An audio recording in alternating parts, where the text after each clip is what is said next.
ప్రియురాడమ్మ. Good morning.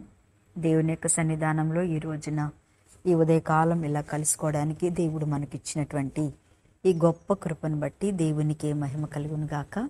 అందరం కూడా మనం చాలా బాధల్లో ఉన్నారు కదమ్మా. అనేకమైన ప్రజలు నిజంగా నోవాహు జలప్రళయం ఎలా ఉంటుందో అలాగే మనం ఈ రోజున విజయవాడ కానీ ఖమ్మం కానీ ఇంకెక్కడెక్కడో కూడా అస్సలు మన జీవితంలో ఎప్పుడు విజయవాడ అలా మునిగిపోతుంది అని మనం ఎప్పుడు వినలేదు. అసలు నేను వింటాం కూడా ఇదే ఫస్ట్ కదా, మనం అనుకోలేదు. అందుకని దేవుడు ఏమంటున్నాడంటే అనుకోని సంఘటనలు జరిగించటమే దేవుని కార్యం.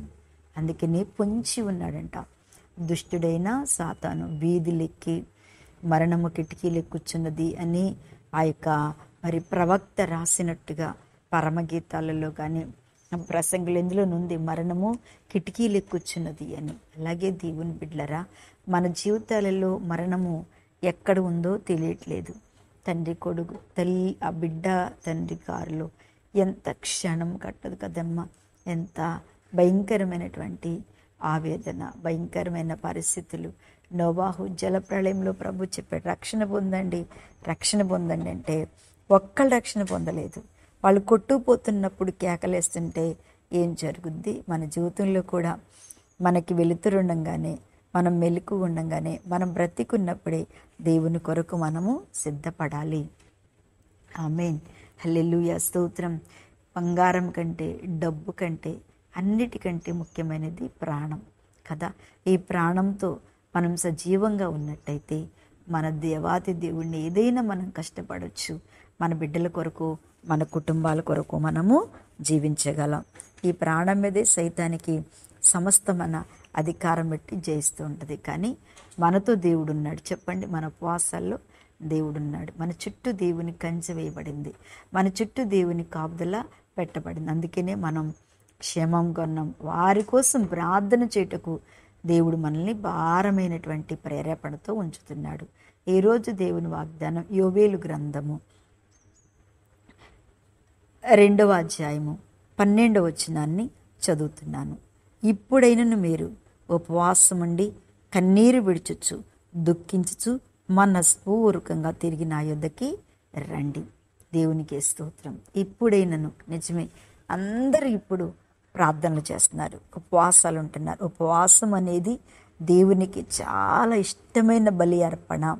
చెప్పండి, ఉపవాసం అనేది దేవునికి చాలా ఇష్టమైన బలి అర్పణ.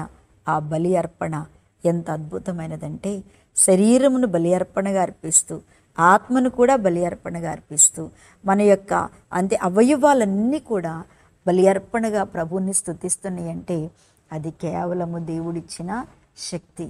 ఈ వాక్యంకి, వాగ్దానంకి సిద్ధపడుతున్న దేవుని బిడ్డ, నీ శరీరము దేవుణ్ణి కనపరుస్తుంది, నీ అవయవాలు దేవుణ్ణి కనపరుస్తున్నాయి, నీ ఆత్మ దేవుణ్ణి కనపరుస్తుంది. ఎందుకు? ఇప్పుడైనను ఉపవాసముండి మనస్పూర్వకంగా నా యొద్దకు తిరిగి రండి. నిజమే, ఉపవాసం ఉన్నప్పుడు దేవుని దగ్గరికి మనము బలంగా తిరిగి వస్తామంట.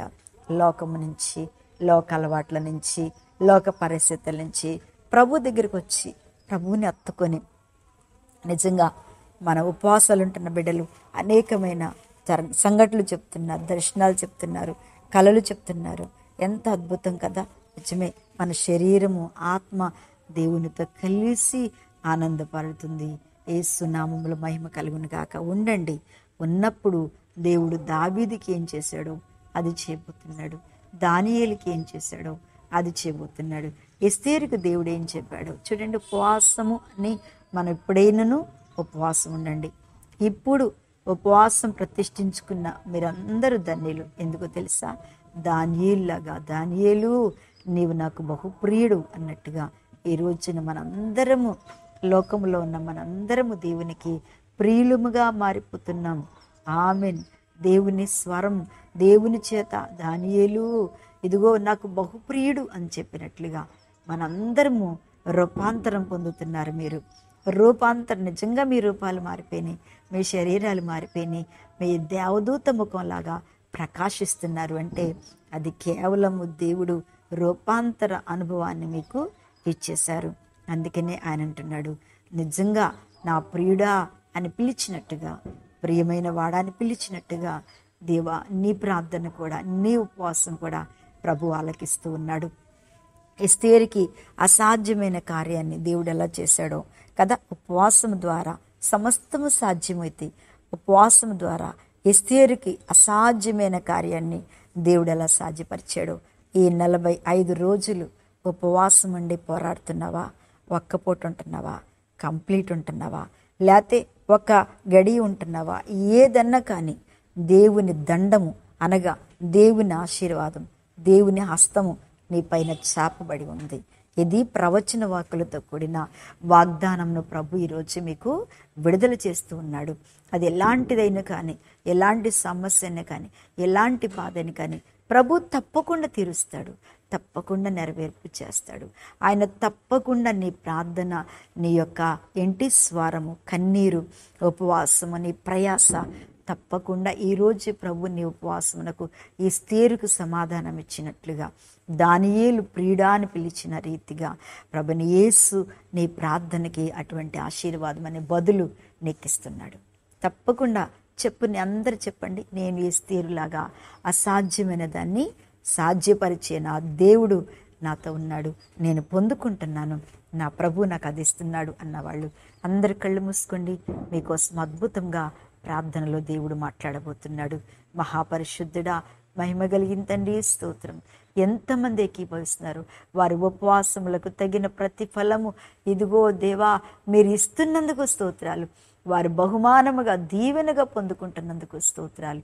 ఈ రోజంతా వారికి తోడుగా ఉండి శక్తితో, బలముతో, ఆత్మతో నింపి, దర్శనంతో నింపి నాయన ఈరోజు ప్రతి ఆశీర్వాదం వారు పొందుకున్నటకు సహాయం చేయమని, ఆయురారోగ్యములు ఇచ్చి ఈ దినమంతా కృపాక్షేమములతో నింపి దేవా వారి ముందు నడుస్తూ నడిపించమని యేసు నామమున అడుగుచున్న తండ్రి, ఆమేన్.